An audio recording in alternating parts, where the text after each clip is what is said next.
Oliveira Costa e Rafael Zeferino de Souza. O artigo Rompendo Barreiras retoma a história do cordel brasileiro e a presença e a ausência das mulheres na história da produção dos folhetos, apresentando exemplos de cordéis escritos por poetistas contemporâneas, para mostrar a grande participação da mulher na escrita do cordel brasileiro e reforçar a importância da voz da mulher, que antes era silenciada por discursos hegemônicos.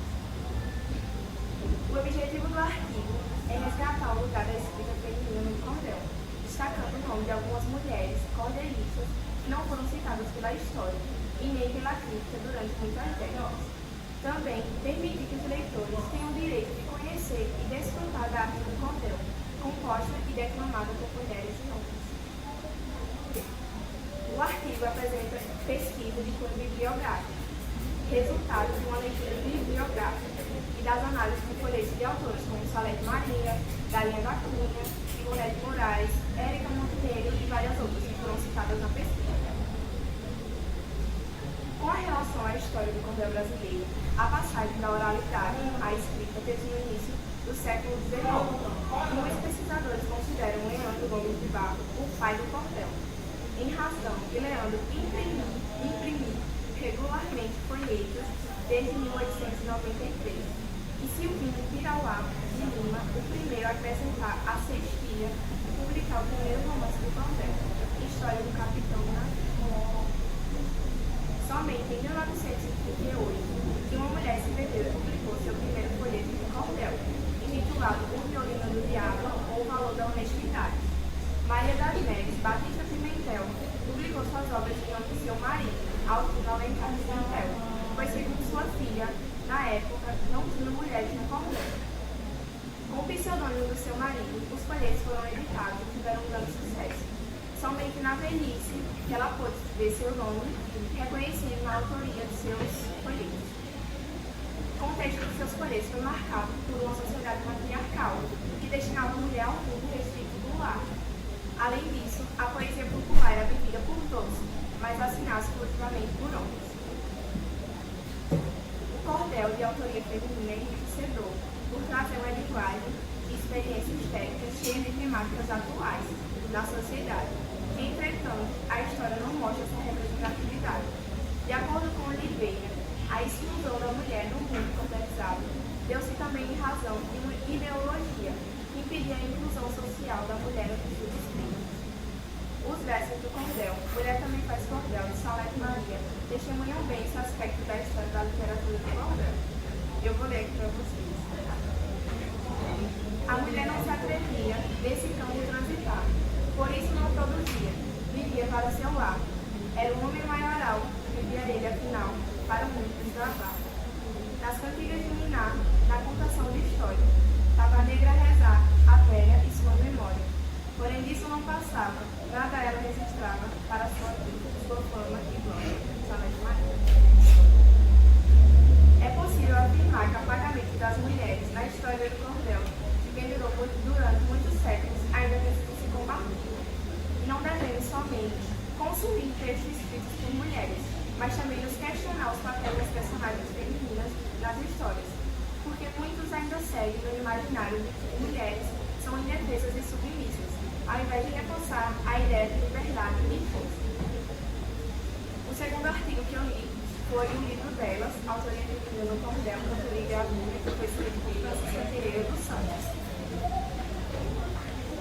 O artigo, escrito por Francisca Pereira dos Santos, é resultado de uma pesquisa de quase 2 décadas, que examina a contribuição das mulheres na literatura do cordel, a partir de uma crítica feminina, dos estudos da mulher, de gênero e da oralidade.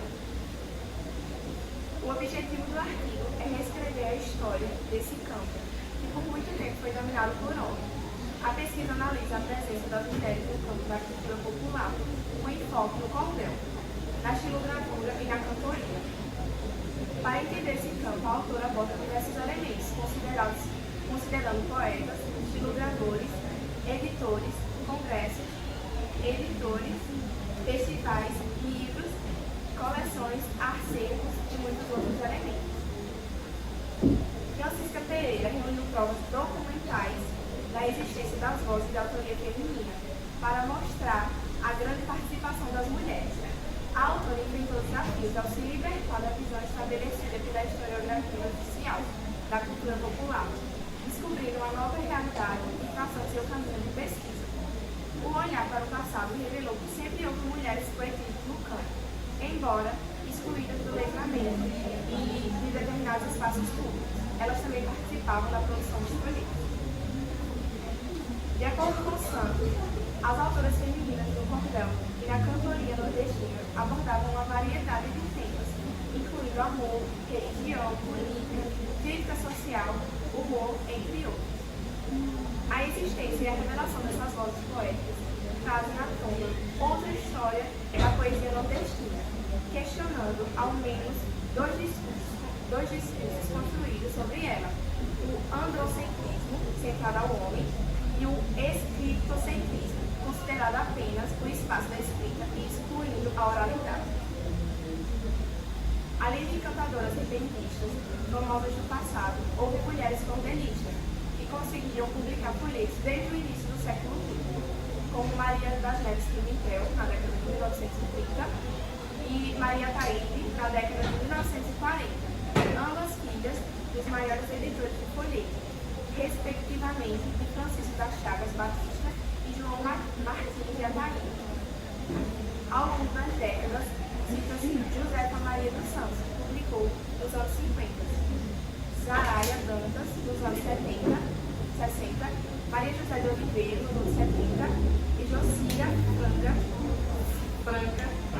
Fraga, nos anos 80. Batista e todas aquelas com poesia. A pesquisa resultou na construção do primeiro catálogo de autoria feminina no campo do cordel, que reúne 203 autoras, com folhetos coletados e 51 autoras citadas em referências secundárias, totalizando 264 autoras na historiografia.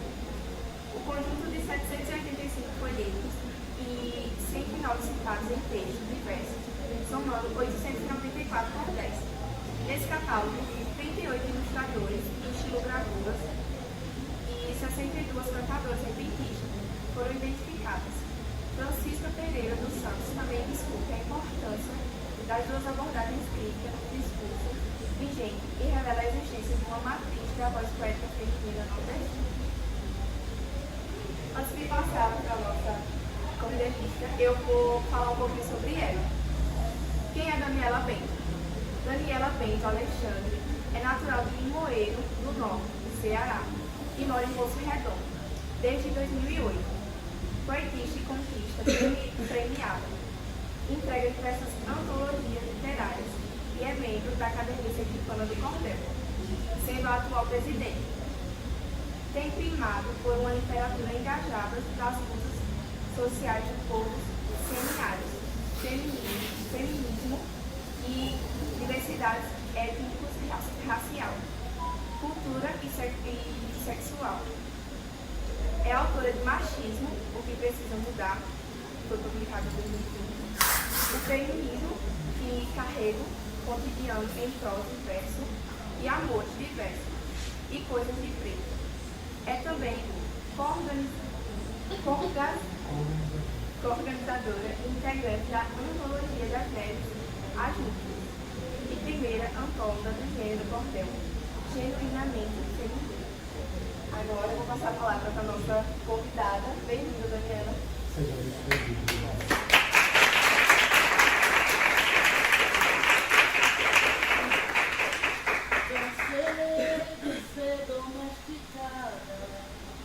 Quero andar com os próprios pés, organizar a rebeldia e assim deixar de ser refém. Cansei de ser domesticada, quero andar com os próprios pés, organizar a rebeldia e assim deixar de ser refém. Quando Deus me mandou nessa jornada, eu nem sei bem qual era o seu encontro. Se assistir, ver o mundo de tormento, em vez de tanta mulher assassinada. Dia a dia, a tragédia anunciada, ou sem voz, sempre pronta para falar. que esse mal não se pode aceitar, não sem antes fazer um bom combate. Pois se for para eu falar, antes me mate, pois em vida ninguém vai me calar. Porque se for para fazer do cordel uma arma popular, eu vou mirar no machismo e nele eu vou disparar. Para a gente sobreviver, ele vai ter que tomar. Boa tarde. Boa tarde.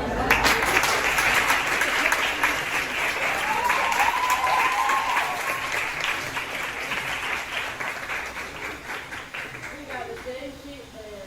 Primeiro, antes de qualquer coisa, eu quero agradecer mais uma vez ao Centro de Teologia Messias pelo convite. Devo dizer que é sempre uma alegria grande poder estar no meio da juventude, no meio da galera, jovem, Pode não parecer, mas um dia eu já fui também, Então, estar com a juventude, se aproximar é também a gente rejuvenescer. E essa é a terceira vez que eu me encontro com o Manuel Messias, A primeira foi ali na véspera da pandemia, 2020. Acho que foi o último evento presencial que eu tive em 2020. Foi uma palestra aqui, onde eu falei exatamente sobre o meu cordel machismo que precisa mudar. Tivemos durante a pandemia num evento online e hoje, com muita alegria, eu retorno novamente para uma outra proposta. Então, quero dizer que o Manuel Messias, assim como a rede pública do Estado de Sergipe, tem lugar de predileção no meu coração. Então, quero já agradecer ao Jorge pelo convite e pelo projeto. Então, esse projeto é muito interessante porque ele aborda um tema que é essa questão da representatividade das mulheres no cordel. E sempre do meu lugar de mulher, cordelista, eu não nasci cordelista, eu me tornei, mas nasci mulher, quis assim, o destino e o acaso.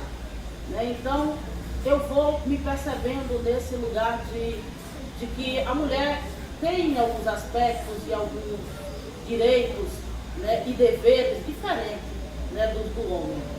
E eu fiz um recorte aqui para a gente fazer uma linha. Eu não sou pesquisadora, eu sei que eu tenho acompanhado o projeto aí à distância, desde quando fui convidada, assisti a abertura com a Isis através do YouTube, que a Isis é uma parceira também de luta, de militância nesse lugar do cordel. E eu trouxe aqui para discutir com vocês rapidamente o tema, e depois eu vou entrar mais diretamente, eu, a escritora, a poeta, a cordelista. E eu escolhi para a gente pensar esse lugar da representatividade das mulheres no cordel pelo esvaziamento da representatividade. Então, tanto o Jorge quanto a Emily, eles já trazem aí esse esvaziamento. E eu quis fazer uma cronologia rápida desse esvaziamento, O cordel brasileiro, e aí é importante também, eu não vou entrar nesse lugar de falar cordel, por que a gente diz cordel brasileiro na sua essência, na sua profundidade teórica, porque eu acredito que isso a Isis deve fazer também aí no acompanhamento dos materiais que vocês estão lendo. Mas quando a gente fala de cordel brasileiro, é exatamente uma corrente teórica que acredita que o cordel, essa literatura que nós produzimos aqui no Brasil, ela é genuinamente brasileira, E ela vai exatamente na contramão de uma outra corrente teórica que também foi bastante divulgada, pelo Kandec, que foi inclusive o precursor dessa ideia que a gente ainda tem na nossa cabeça de que o cordel ele nasce de Portugal, Que ele é cordel porque ele era pendurado em cordão, um monte de mentirinhas, as fake news do cordel. Então, quando a gente aborda essa questão do cordel brasileiro, é exatamente essa corrente teórica que vai dizer, não, o cordel que a gente produz no Brasil, ele é genuinamente brasileiro. Ele vai sofrer influências da oralidade, ele vai sofrer influência dos povos ameríndios, ele vai sofrer influência do povo europeu, mas a forma como a gente produz, ele é genuinamente brasileiro. Inclusive, na própria apresentação de Emily, ela traz aí a importância de Silvio Piruá, que ele vai inclusive criar cestilha, ele vai, porque tinha a quadra, e ele vai inclusive inaugurar no cordel brasileiro, acrescentando mais 2 versos e criando a cestilha. Então, só para demarcar um pouquinho desse lugar de onde a gente está defendendo, que é o cordel brasileiro e não o cordel de Portugal, O cordel que a gente escreve é brasileiro. Pelo menos o meu é, Não sei o dos outros, E eu também não sou muito das formalidades não, né?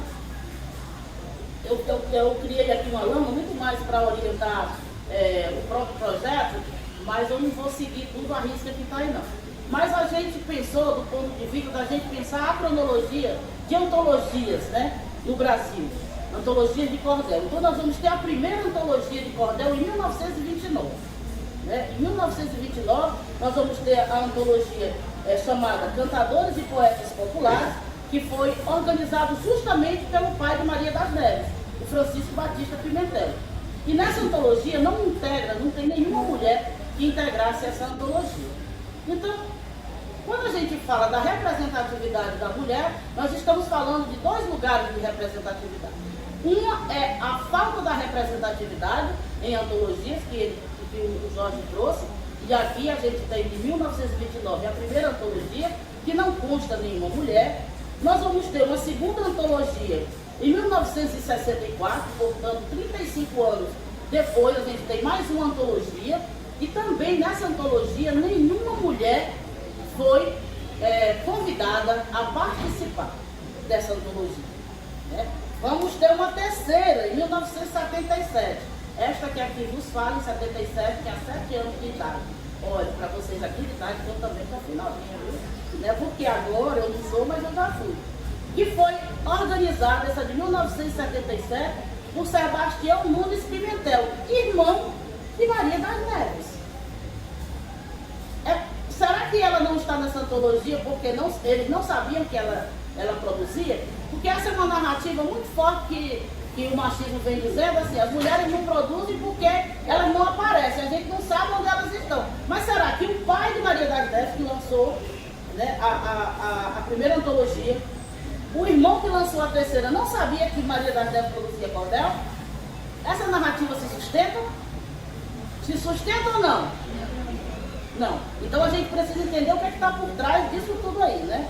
Em 1978 nós temos a Antologia Literatura de Cordel, que é lá do meu estado, né, que foi lançado em 1978 pela Secretaria de Cultura do Estado do Ceará, e aqui já são 48 anos depois da primeira, e também nenhuma mulher integra essa antologia, né?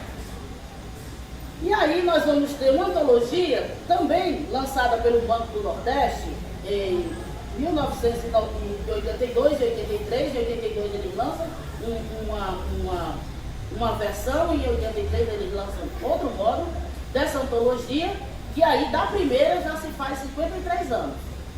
Da primeira antologia, mas essa também não tem nenhuma mulher que vai participar ou integrar essa antologia.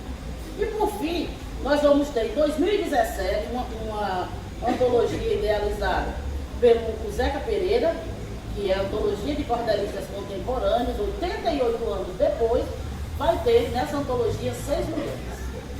Apenas 6 mulheres, né? Do universo de 53 integrantes, apenas 6 mulheres integram essa antologia.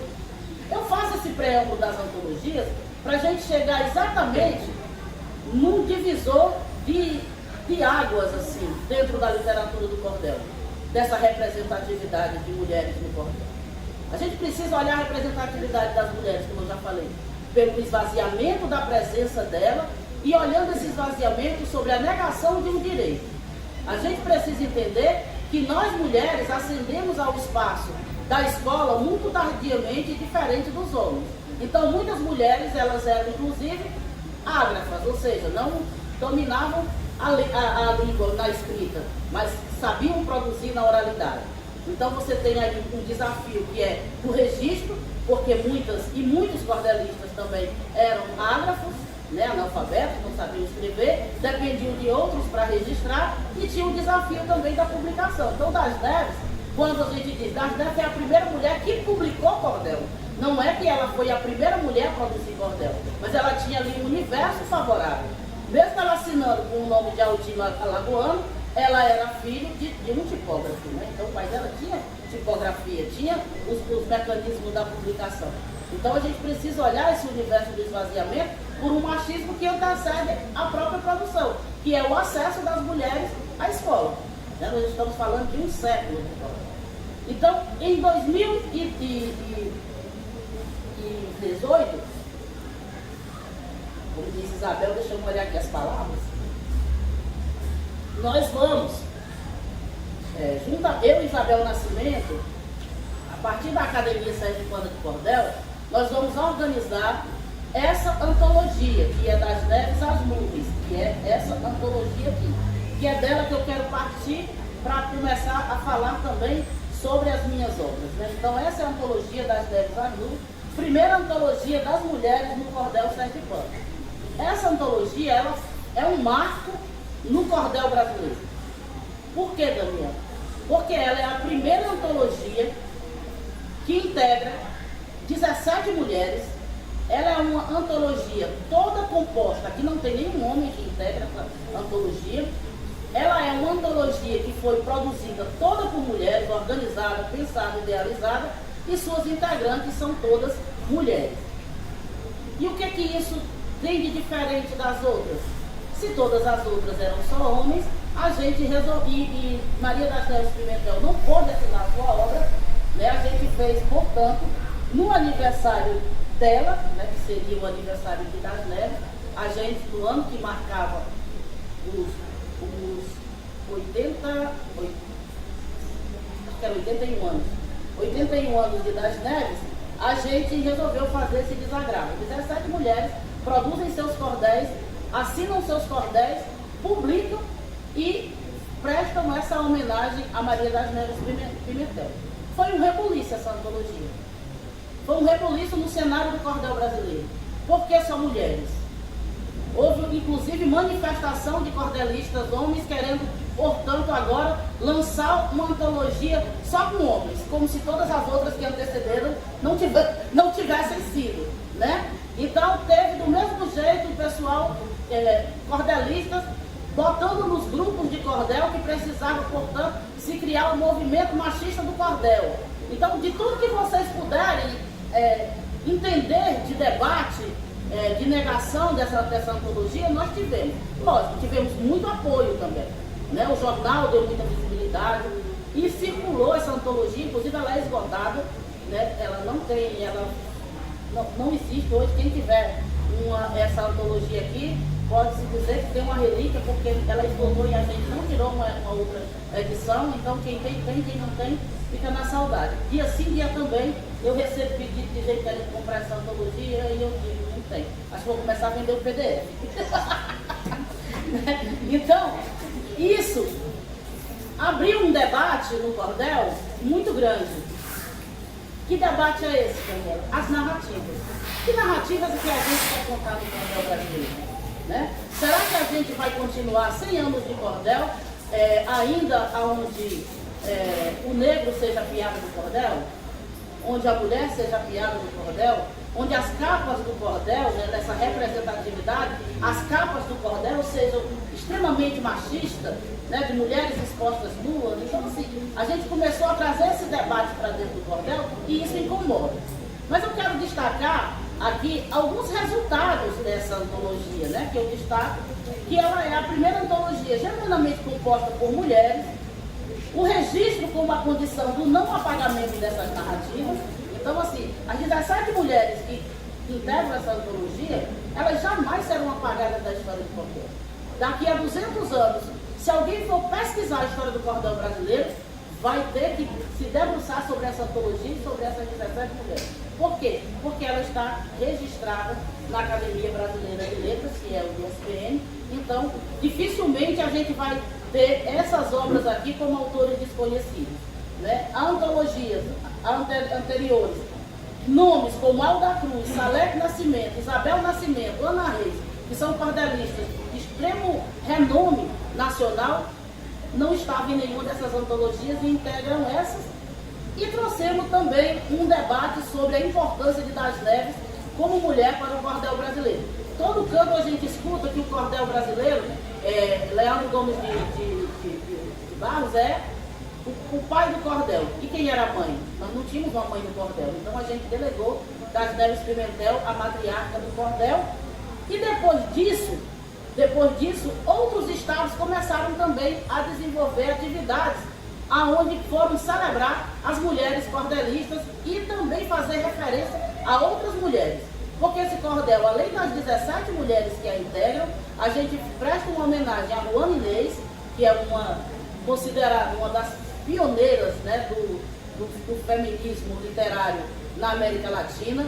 A gente presta uma homenagem a Margarida Alves, que é uma agricultora que foi assassinada e que simboliza, inclusive, a Marcha das Margaridas, todo ano em homenagem a Margarida Alves e Nazireles Pimentel.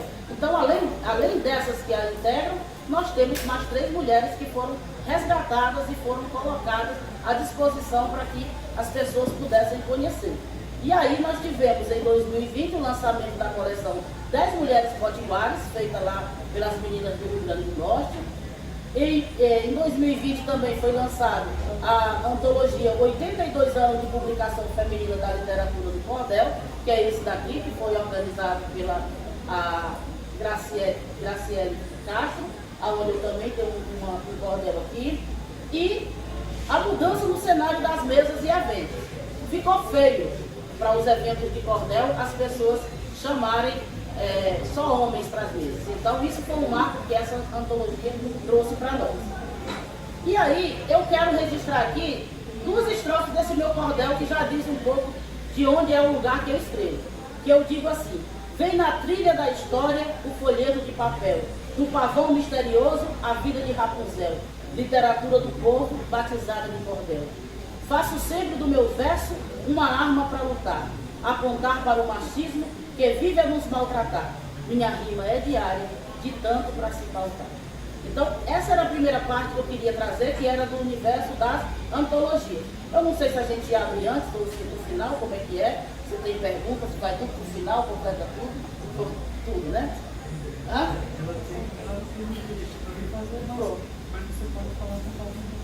Pode? Então pode. Então, agora eu vou passar especificamente para as minhas obras. E aí eu vou começar com essa obra, porque as outras 2, de alguma forma, direta ou indiretamente, eu trabalhei aqui, né? Então, quem sou eu? Ela já me apresentou, eu não vou mais me apresentar, né? Ela já disse. Então, eu vou começar com Amores Diversos. Essa é minha obra de trabalho, digamos assim, atualmente.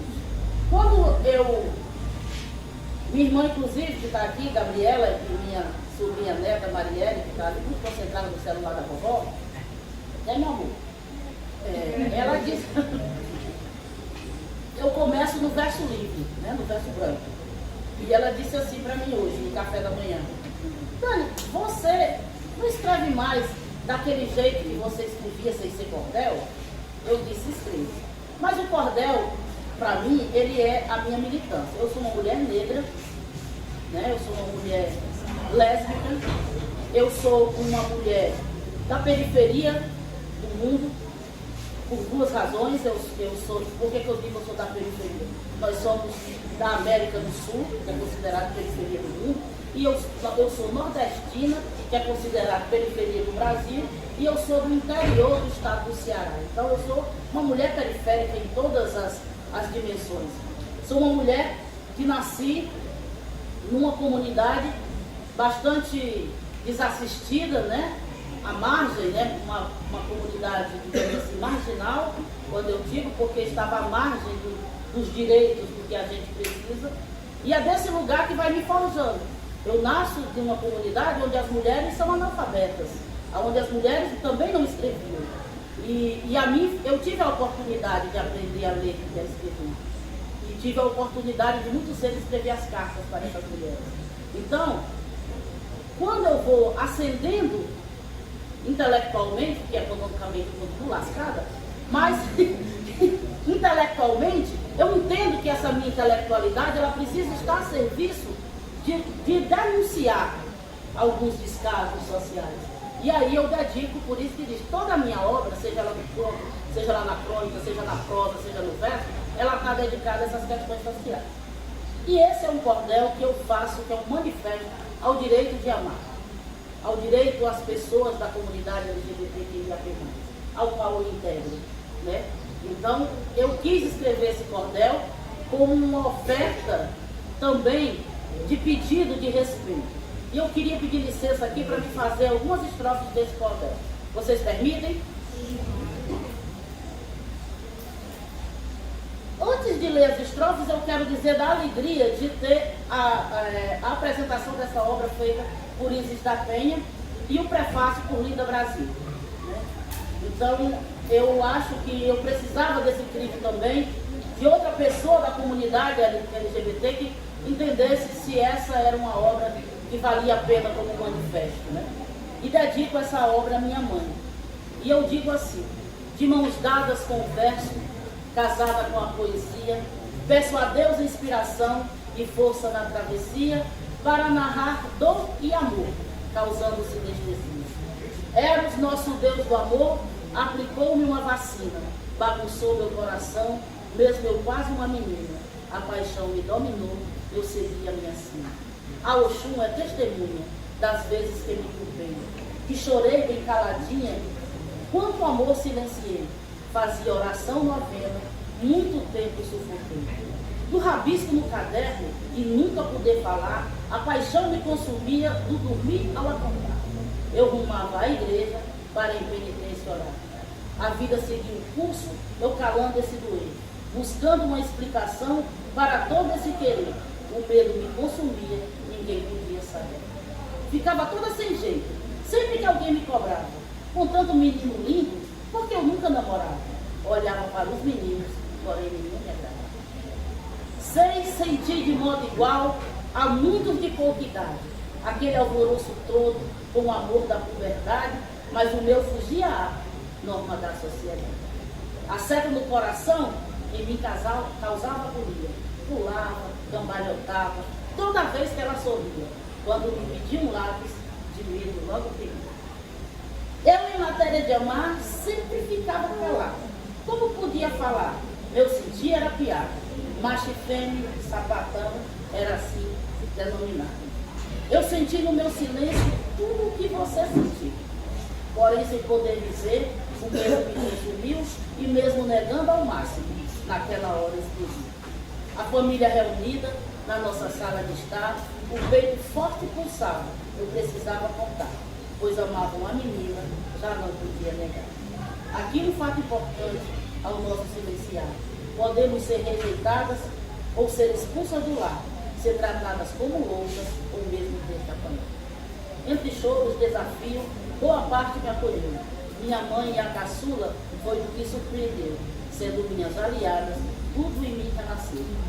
Com o tempo se ajeitou, traçando um novo caminho, ao modo de cada um, deram-me abraço e carinho, perceberam, era mesma, acolheram-me menino. Essas são algumas estrofes para ficar por aqui. Né?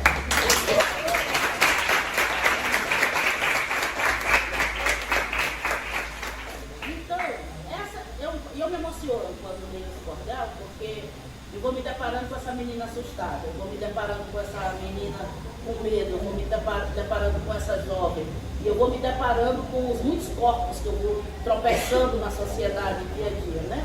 O Brasil é o país que mais mata pessoas LGBTQIAP+. A cada 19 horas nós temos uma de nós sendo agredida, violentada e assassinada. Então, a cada 19 minutos eu penso, podia ser eu. Então, a cada 19 minutos a gente é um sobrevivente. Então, eu precisava escrever alguma coisa que pudesse tocar no coração das pessoas e entender que a gente é só gente. E como eu digo no estrofe, que eu digo, o nosso modo de amar, não pense que é opção.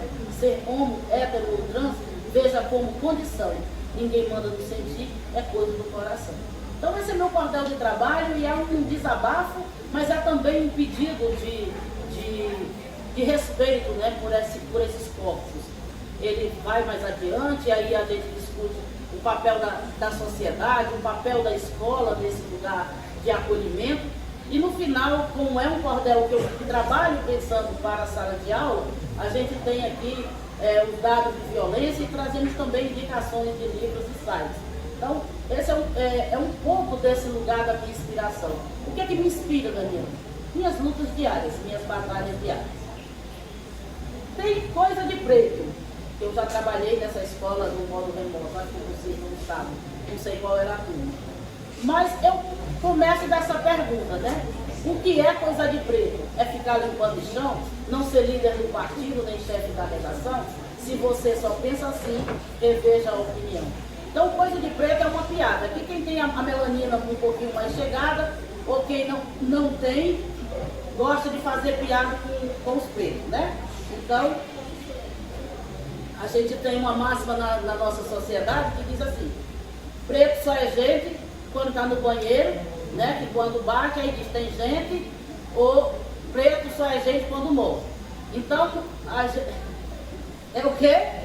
Ali fez o gesto. Quem é? Quem foi que disse ali? O que foi? Ah, não? Ah, que ela estava levantando a mão ali, ou está dizendo que ele é essa pessoa?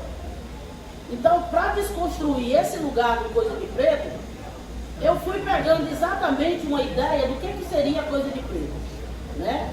Se a sociedade olha para nós, pessoas de melanina acentuada, né? mais acentuado, porque nós temos os negros retidos e nós temos os negros, né, de pele clara, que são considerados os pardos, né? Então, a gente inclusive precisa fazer esse debate na sociedade. Né? Quando eu digo para muitas pessoas, eu sou negra, e algumas pessoas dizem, não, você não é negra, porque no Brasil a questão do racismo e a questão da negritude, ela é lida a partir da melanina. Então, quanto mais retinta é a sua pele, mais a sociedade te lê como uma pessoa negra, e essa melanina vai dando também alguns parâmetros também de discriminação que você vai sofrer na sociedade. Lógico que eu sofro discriminação por ser negra, mas eu sofro bem menos do que uma pessoa de melanina mais escuro, que a gente chama dos pretos, né? Então, para o IBGE, a gente tem os negros, os pretos e os pardos. E aí a gente se apresenta nessa perspectiva. Eu sou negra, de pele clara, eu seria a parda que o IBGE coloca lá. Então eu vou pegando esse lugar dessa negritude e a gente vai desconstruindo também esse lugar de coisa de preto, trazendo para um significado de coisas interessantes. E aí eu destaco alguns nomes que são importantes que nós tivéssemos a oportunidade de conhecermos campos da escola, né? De que a gente estudasse e entendesse essa história. Inclusive nós temos uma lei que obriga o ensino afro-brasileiro nas escolas do Brasil desde 2003, porém ela não é aplicada. Muitas vezes essa disciplina é trabalhada apenas no meio da consciência negra, fazem ali, né, um evento de vitrine, na maioria das escolas, não estou dizendo que aqui seja, né, mas na maioria é assim, mas a lei realmente, o ensino não é aplicado. Então eu digo assim nesse meu cordel: peço a licença a você que ouve meu prosear, vamos refletir um pouco sobre o nosso caminhar, as histórias da linha África que venho aqui para contar. Nossa origem é muito nobre e não tinha escravidão. Compreender esse fato muda a sua redação. Quanto mais abrir a mente sobre a discriminação. Não descendemos de escravos, Macota já alertou, mas fomos escravizados e nem isso eliminou. Tanto talento, beleza, nosso canto anunciou. Fela Kuti, Afrobeat, Pérola Negra e Zumbi, Clementina, Margarete, valem mais que o Rubi, luta, arte e cultura, que não cabe no gibi. Nossa luta tem pegada, registro para se acolher, Aqualtume, Aquatirene, exemplos a se colher, Milton Santos e Mandela, é só a mente acolher. Não guarde seu preconceito, demonstre sua visão, não despreze nosso credo com sua Bíblia na mão. Nosso Oxum e Olorum habita no coração. O nosso cabelo é lindo, trançado ou pichain, o nosso batuque anima, mas não faz nada ruim. Mas uma fé que maltrata, fere a você e a mim. Novembro reflete a luta de uma matriz genial, vinda de outro continente, Angola, Guiné-Bissau, raízes da resistência, fé e saber ancestral. Também paro por aqui, só para mostrar que coisa de preto, eu estou colocando nesse lugar elementos que possam nos dar orgulho de sermos quem somos, né?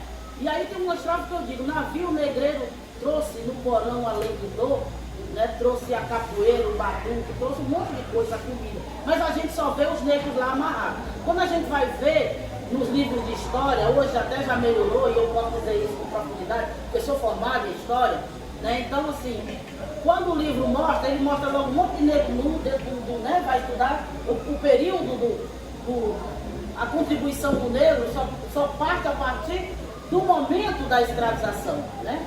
E aí tem uma estrofe que eu digo, né? Não somos escravos, né? Mas somos escravizados.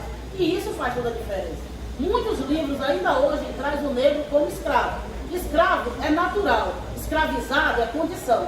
Então isso desloca o poder do pensamento. Quando eu aprendo naturalmente... Quer falar? Eu quero mais que você quer Certo. Quando a gente desloca essa condição de escravo para escravizado, ele gera uma pergunta: escravizado por quê? Escravizado por quê?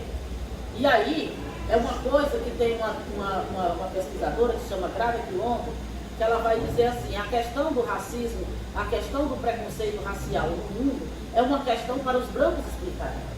Então, quando a gente devolve essa pergunta, se a gente trabalhar, isso não é inocente que os livros trazem, né? Mas a gente precisa desconstruir, e nesse lugar está o meu cordel Coisa de Preto, que eu ofereço também para a gente poder deslocar essa narrativa, trazer o que é Coisa de Preto para um lugar positivo, né? Um lugar onde a gente possa se orgulhar de ser homens e mulheres, jovens, pretos, negros, pardos, num país em que eles chegaram aqui só com seus corpos, só com aquele corpo nu, lanhado, desceram sem falar esta língua e conseguem reconstruir uma África, né? uma África fora do seu continente. Então, a gente aprendeu a capoeira, a gente tem fortes raízes africanas, porque é nosso lugar de origem, de que a gente não se perdeu, inclusive os nossos créditos, né? Então, é desse lugar que eu quero falar em Coisa de Preto. Eu acho que posso abrir para você fazer uma pergunta. Eu queria fazer uma pergunta, porque como a senhora disse que é formada em história, eu queria perguntar. Porque antigamente tinha um método de embranquecer a sociedade negra, dos africanos, e hoje em dia tem uma parte do movimento preto que vê o termo pardo como um método de embranquecimento da sociedade preta. Para pessoas como eu, por exemplo, uma pessoa preta de pele clara, não nos reconhecermos como pessoas pretas, mas sim pessoas pardas. Ou seja, tirar esse mérito da gente e falar: não sou preta, sou parda.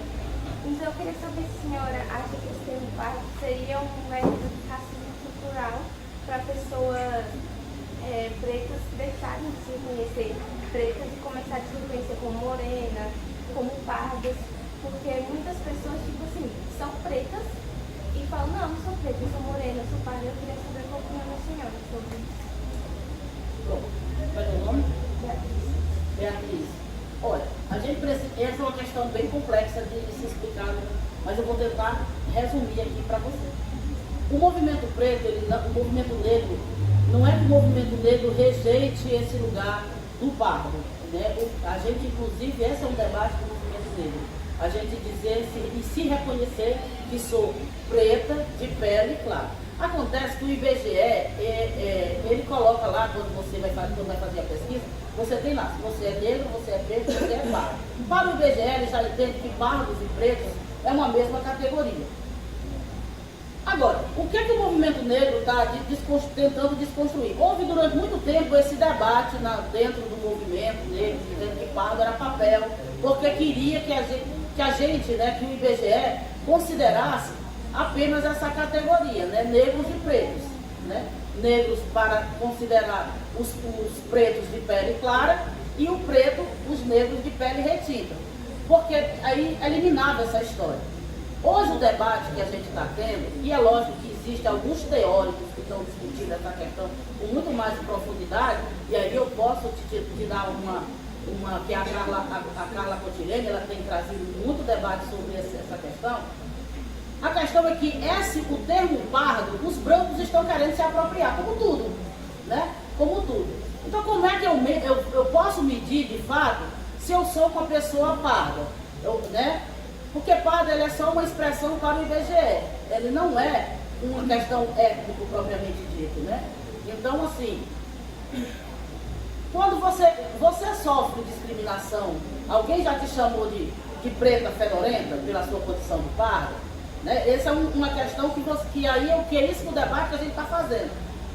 Porque não basta só que você tenha, porque se a gente for ver, quase todos nós, se for pensar por essa lógica do pardo, que alguns segmentos da branquitude estão querendo se apropriar, mas minha avó era negra, né? Mas meu bisavô, eu tenho um tio, mas a gente entender que no Brasil, o nosso racismo, ele não é de origem, ele é de pele, é diferente dos Estados Unidos, é diferente da Europa, porque lá só são brancos, considerados brancos, os brancos europeus, os brancos dos Estados Unidos. Lá vale essa questão.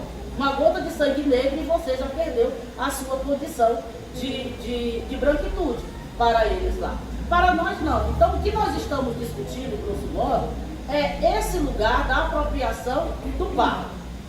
Então assim, aquela jovem ali que está ali atrás de mim, atrás de você, como é teu nome? Evelyn. A Evelyn tem uma pelezinha bem clarinha, não é verdade? Mas se a gente for considerar alguns fenótipos, o que é o fenótipo? Aspectos, aquilo que está exposto, que a gente consegue ver, né? Cabelo, boca, nariz, a gente pode dizer que ela vai ter alguém na família dela que possa ser lido como negro. Porque o cabelo dela não é lisinho 100%, é encaracolado. Para ter cabelo encaracolado, precisa que lá no fundo, pode ser a mãe, pode ser o avô, o bisavô, mas tem alguém que cruzou aí e tem um certo teor de negritude na família dela. Mas será que é justo ela reivindicar o pardo? Será que ela passando nos cantos, ela sofre discriminação? Ela é lida como branca ou como negra? Então é esse debate que o movimento está fazendo. Você, quando chega no local, você é lida como branca ou como negra? Né? Então isso é o que você precisa, que a gente precisa de discutir. Às vezes tem gente que tem o nariz bem afiladinho, coisa e tal, mas tem uma melaninazinha que é mais acentuada e aí a sociedade lê como negro, né? Então isso é o que precisa que se discutir dentro do que é branco, do que é pardo, do que é isso, do que é aquilo outro. Isso tem a ver com um sistema, que é isso que você traz também aí, um embranquecimento, que foi uma política de embranquecimento, que é que gerou esse colorismo. E aí muitas vezes, aí acontece sim, dentro do próprio movimento negro, algumas pessoas acham que determinadas outras não são tão pretas quanto outras. Mas nesse conceito do pardo, é esse o conceito que o movimento negro está chegando. É você fazer a leitura até que ponto esse teu pardo gera de fato preconceito e discriminação para você. Se você, pelo menos uma vez na vida, já foi chamada de negra fedorenta, já foi chamada de macaca, ou sai daqui sua macaquinha, aí você pode reivindicar que talvez você em algum momento você foi tratado. Mas existe uma parcela da sociedade, branquinha como a colega ali de trás, que tem usado o termo pardo para passar nas cotas, para entrar nas cotas, porque vai dizer que a avó dela era negra, tal, não sei o quê. Aí é isso que as bancas, inclusive, estão sendo cada vez mais duras e severas nessa análise. Porque ela não tem, talvez muitas não sofrem de fato esse lugar da negritude como a gente sofre, né? Por exemplo, eu na minha infância, meu apelido era beijo de pote, então, né? Porque meus lábios são extremamente grossos, né? Então, meu apelidozinho, né? Meu carinhosamente era beijo de pote. Então, essas questões fazem com que a gente reflita se eu sou branca ou se eu sou parda. Então eu sou parda, né? Então lá em casa a gente inclusive se trata por negra, assim, né? Diga aí negra, diga assim tal, não sei o quê, porque a gente tem essa pele. E minha mãe era negra, que não gerava dúvida nenhuma sobre se ela era negra ou parda, ela era negra, e meu pai era alvo, né? Que era uma pessoa extremamente branca, cabelo liso, bem tons afilados, por isso que a gente é essa mistura. Essa é minha irmã, aí ó. A gente vai ver que ela tem uma pele clara, mas se a gente for ver, todo o fenótipo dela também é de negro, né? O nariz chato, né? O cabelo encaracol, o cabelo dela não é dessa cor original, né? Ela joga umas luzes aí, mas quando ela era pequena, a gente chamava ela cabelo de mel com terra, porque era uma coisa assim, sarará, no Ceará. Cabelo de mel com terra. Então, se você sofre esses bullying, pode ter certeza que de negro você não passa, aí você pode estar talvez colocando aí como par.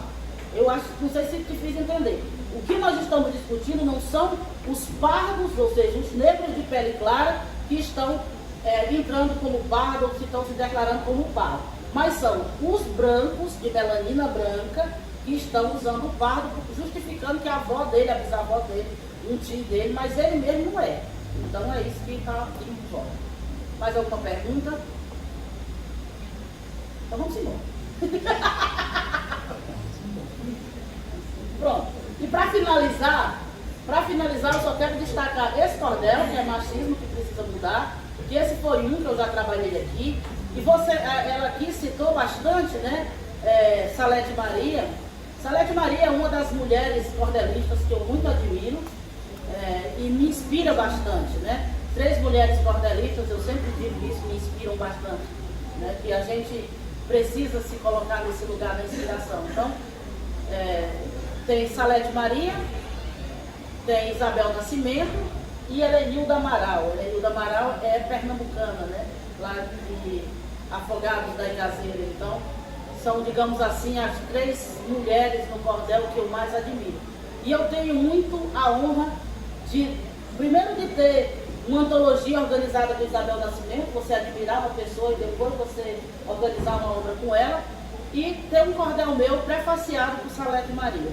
E aí eu não vou ler esse cordel, eu vou só ler o prefácio de Salete Maria, porque eu digo, se o cordel não prestar, o prefácio dela é bom, então já vale a obra. Mas ela diz assim: a vida tem me dado inúmeras alegrias e gratas surpresas ao longo da jornada, seja como poeta, professora, pesquisadora ou profissional do direito.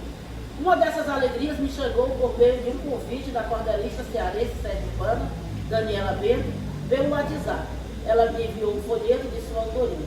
Pediu-me para ler e, se achasse conveniente, prefaciar seu trabalho, isto é, o cordel intitulado Machismo que Precisa Mudar. Li com muita atenção e apreço, pois tudo que ela escreve é digno de aplausos, estímulo e muito aprendizado e consideração. Fiquei muito entusiasmada, muito honrada com o convite. Afinal, Daniela, como eu, trilha pelas veredas da poética emancipatória, pedagógica, transformadora. Sua rima é aprimorada, seus escritos são todos de caráter inclusivo, pois aborda e transborda temas que contribuem para o respeito às diferenças, à diversidade, à inclusão social. E este folheto é uma verdadeira cartilha em prol da igualdade de gênero, é um manual educativo e formativo de caráter singular, pois traz profundas reflexões a partir da poesia, da nossa poesia popular. Parabéns, amiga cordelista, parabéns, leitoras e leitores do Brasil e do mundo, que ganharão mais uma obra literária de grande potência. Viva a literatura de cordel, um cordel produzido por mulheres, viva a poesia que favorece os direitos humanos das mulheres. Então, se Salete Maria diz isso no cordel, não precisa dizer mais nada. Obrigada.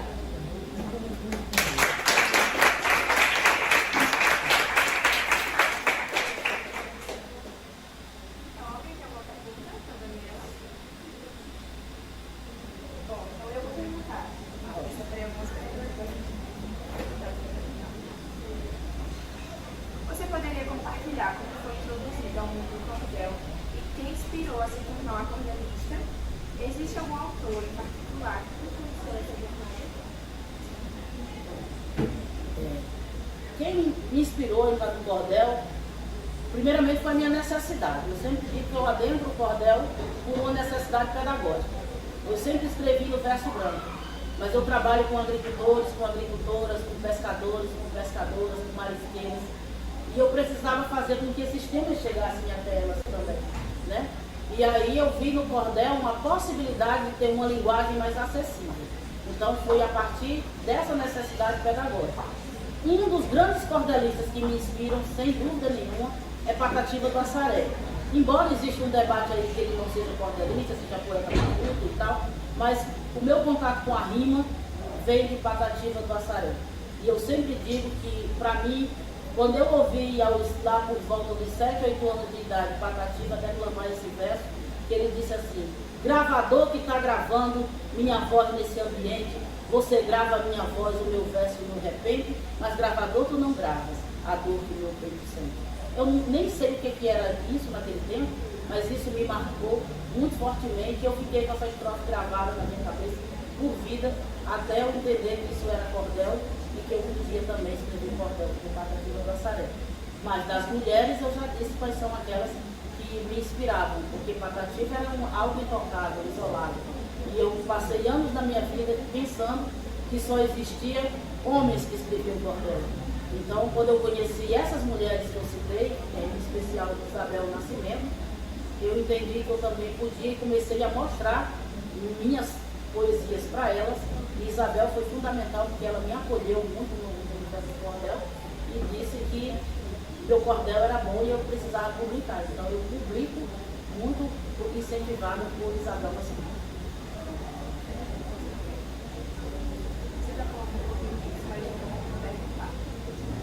Qual é o papel da mulher no cordel e a apresentação da cultura nordestina? Como a voz da mulher, enquanto autora de cordel, pode contribuir para a valorização da cultura popular brasileira de forma mais ampla? Eu sempre acho que a contribuição, seja em qualquer aspecto, ele precisa vir imbuído de conhecimento. Né? E você precisa entender o que é que você quer fortalecer. E isso é um debate que eu faço, inclusive, desagradável. Que eu digo que não basta ser cordelista. Precisa gostar de cordel e ter respeito pelas pessoas. Então, assim, do mesmo jeito, o cordel é uma literatura como outra qualquer. Ele só é um formato diferente, mas ele é uma literatura. Então, da mesma forma que eu posso escrever um romance extremamente racista, que eu posso escrever um romance extremamente homofóbico, que eu posso escrever uma crônica extremamente perversa com um idoso, com um gordo, com qualquer coisa, o cordel também vai valer nessa perspectiva. Então eu acredito que os cordelistas, as cordelistas, mas em especial as mulheres, que querem contribuir para esse lugar da cultura, né, popular e da valorização do cordel, elas precisam se entender nesse contexto de desconstrução de uma sociedade que foi forjada e é forjada sob a égide do machismo, do racismo, do patriarcado, da misoginia, da homotransfobia. Então, isso precisa ser desconstruído. Primeiro você se desconstrói enquanto sujeito e depois você constrói a sua narrativa. Porque se você escreve um cordel achando que lugar de mulher é na cozinha, isso vai reverberar na sua obra, seja homem, seja mulher. Então, eu acredito que é essa a questão. A contribuição vem a partir da minha desconstrução social de narrativas postas e impostas na valorização de novas narrativas, onde o negro não seja piada, onde a mulher não seja objetificada, onde a beleza não seja padrão. Isso, para mim, é o que faz com que a gente possa contribuir e valorizar. Pelo menos é desse lugar que eu tenho tentado escrever a minha obra e que tenho discutido com colegas para que a gente possa nos favorecer. Eu acho que eu mesmo sendo lésbica, se eu não me auto-reconheço desse lugar, porque nós temos 7 letrinhas, né? LGBTQIAPA+. Então, se eu só me enxergar enquanto lésbica e eu não enxergar as outras pessoas, os outros indivíduos, os outros afetos dessa sigla, eu vou escrever também extremamente, às vezes, vou salvar a lésbica, mas vou atacar o gay, vou salvar o gay, vou atacar o bi, vou salvar o bi, vou atacar o trans. Então, a gente precisa se entender no todo. Isso não me gabarita para eu ser a porta-voz do movimento, mas me legitima se eu estudo e se eu aprendo a valorizar e a incluir. Como nessa minha obra, está todo mundo incluído aqui. Você já enfrentou algum tipo de preconceito ao longo da sua trajetória como coletivo? E sim, poderia compartilhar algumas experiências específicas e como lidou com elas? Eu estou rindo porque eu sempre costumo dizer que eu sou aquela pessoa que se eu fosse um fast food, eu era um combo completo, né? Era aquele pedido do combo completo, né? Batatinha, não sei o que. Ó, a pessoa, veja, a pessoa nasceu preta, negra, nasceu pobre, nasceu lésbica, né? A pessoa já vem com o combo completo. Aí nasceu mulher, né? Para acabar de ajeitar. Então, eu já sofri muitas discriminações, assim. Algumas ditas e outras não ditas. Porque assim, quando eu sou uma mulher que vou fazer 53 anos esse ano, você imagine que eu publico meu primeiro livro, né, minha primeira obra de contos em 2020. Eu publico minha primeira obra em cordel em 2017. Será que não é porque não tinha muita gente dizendo que eu não era? Né? Então, assim, isso é velado. Então, eu sofro muita discriminação nesse lugar. Assim. Primeiro porque você mostra, às vezes, um cordel para uma pessoa e a pessoa olha e diz assim, nem olha, né? Às vezes olha assim, aí fecha, não te dá nenhuma resposta, ou então diz que isso é uma besteira. Então, isso aconteceu diversas vezes. Mas talvez, no campo do cordel, acho que a coisa assim, que já aconteceu para mim, que mais assim, talvez tenha me marcado desse lugar do preconceito, foi quando um cordelista leu o meu cordel e chamou de livrinho, assim, então, de desprezo, né? Aquele seu livrinho. Isso me doeu. Né? Aí mas como é que eu agi? Não fiz nada. Engoli minha raiva e deixei o tempo passar. E hoje esse livrinho, que ele chamou de livrinho, é uma das obras, que eu não falei na apresentação, é uma das obras hoje, que é o Cordel Coisa de Preto, né? Essa obra aqui. E hoje ela é estudada, inclusive, em várias academias, universidades, incluída, inclusive, como uma obra decolonial, né? Uma narrativa decolonial. Então, muitos, inclusive, em cursos e oficinas para acadêmicos sobre narrativas decoloniais, essa obra minha já é estudada e apontada na bibliografia. Então, eu não digo nada não, o tempo é que diz. Eu deixo o povo aí, né? Se lascar, eu vou seguir minha vida. Para organizar, para aquelas meninas que têm interesse em desenvolver mais a cultura popular brasileira, como você considera? Estudo cultura popular brasileira. Né? Então, assim, é isso que eu estou dizendo. Eu acho que a cultura popular brasileira, eu vou falar que tem vários aspectos, né? Então, assim, o cordel é uma delas, mas nós temos o coco, nós temos o samba de coco, o próprio forró de origem.